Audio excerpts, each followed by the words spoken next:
Motive ये है कि टैलेंट निकालना है और होपफुली उन्हें सिनेस्टार बनाना है। मोटिव ये है और टैलेंट की कोई शक्ल या शेप नहीं होती है defined. Talent comes in many shapes and sizes. Like Victor just said that what is conventional, what is unconventional can change every day. So 10 years ago, what was not acceptable to a talent show is loved and appreciated by the film industry today and the audience. Therefore, it's important to see the show from that point of view. Is that we are here to appreciate and celebrate whatever type of acting talent is available in the country right now and shape it and help give it a certain future. That's the job of the show. Reality show is actually a term that's been coined by the media, not by the makers. The makers always call these shows as non-fiction shows. They are actually talent hunts. So we don't call them reality shows. Reality show is a loose term that has been coined by the media, and maybe it's percolated down to the audience. But in a sense, it works because the shows represent reality. None of this is engineered. None of this is scripted or directed. So these are unscripted shows, if one can define that further. So typically the winners of Cinestars are supported by Zee in their endeavor to becoming movie stars or at least getting an exposure into the film industry. We do have plans regarding film projects for the winners, but those plans will be announced a few weeks from now.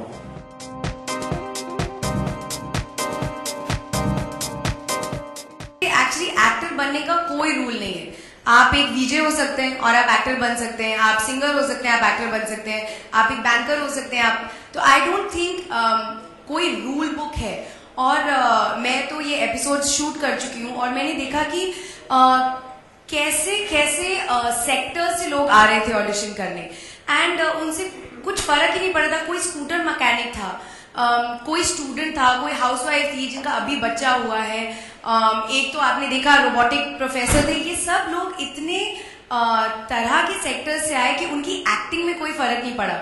तो मैं तो उनको यही कहूंगी, PR VR सब छोड़ो, audition करना शुरू करो, कभी तो चांस लग ही जाएगा। मुझे लगता है कि आज हम जिस शो की बातें कर रहे हैं, उम्मीद ये है कि जैसे उन्होंने कहा कि कुछ एक अनाउंसमेंट होगी। मुझे लगता है कि हम हमेशा कहते हैं कि देश में टैलेंट बहुत है और शायद वो हम तक पहुंचता देर में है या उसको जरिया नहीं मिलता। तो उम्मीद ये है कि इस शो की वजह से कुछ ऐसी चीजें हैं जिससे जो हमें देखने को मिलेंगी, शायद हम उससे कुछ सीखेंगे। उसका करियर कैसा बनेगा, क्या बनेगा, ये तो मेरे ख्याल से वक्त ही बताएगा।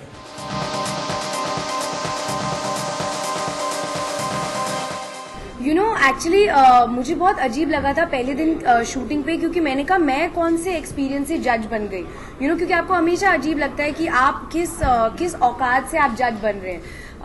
तो मैंने जब पहला कंटेस्टेंट देखा तो मैंने इंस्टिंक्टिवली अपनी पर्सनल एडवाइस दी कि मुझे ऐसा लगता है अगर आप सेट पे ऐसे होते तो आप ऐसे करते ऐसे। एंड उससे मुझे रियलाइज हुआ कि मुझे जज बनने की जरूरत नहीं है। आई कैन जस्ट बी कि जैसे उन्होंने मेरे एक रूम में उनको मुझे दिखाया कुछ करके और मैं उनको एडवाइस दे रही हूँ।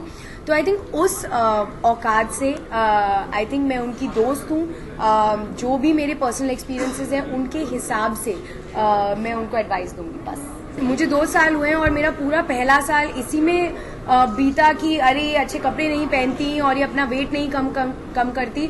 तो मैं बहुत परेशान हो गई थी उससे, क्योंकि मैंने कहा आप मेरी एक्टिंग के बारे में अच्छी बातें कहते हैं, मेरे कपड़ों के बारे में भी कहें।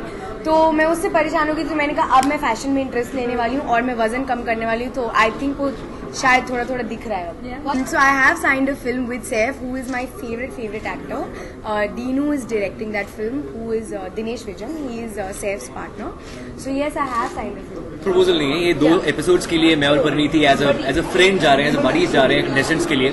और काफी अच्छा लगा था क्योंकि ये मेरा ऑलमोस्ट पहला रियलिटी शो था जिसमें मैं प्रोजेक्ट हुआ था। तो अब मैं उसमें as a mentor, as a जज या फिर एज अ फ्रेंड वहां पर जा रहा हूँ। It feels great. I think right now audiences are very very fortunate. जो कंटेस्टेंट्स है बहुत फॉर्चुनेट है because they got array of reality shows जो जिसमें वो अपना टैलेंट परफॉर्म कर सकते हैं, कुछ ना कुछ अपने लिए कर सकते हैं। आप ये देखेंगे जो टैलेंटेड कंटेस्टेंट्स दूसरे रियलिटी शो में थे वो इवेंट्स के जरिए काफी अच्छा कमा रहे हैं and they doing very well for themselves. I think ये रियलिटी शो जो है काफी अच्छा प्लेटफॉर्म देते हैं बहुत टैलेंटेड लोगों को।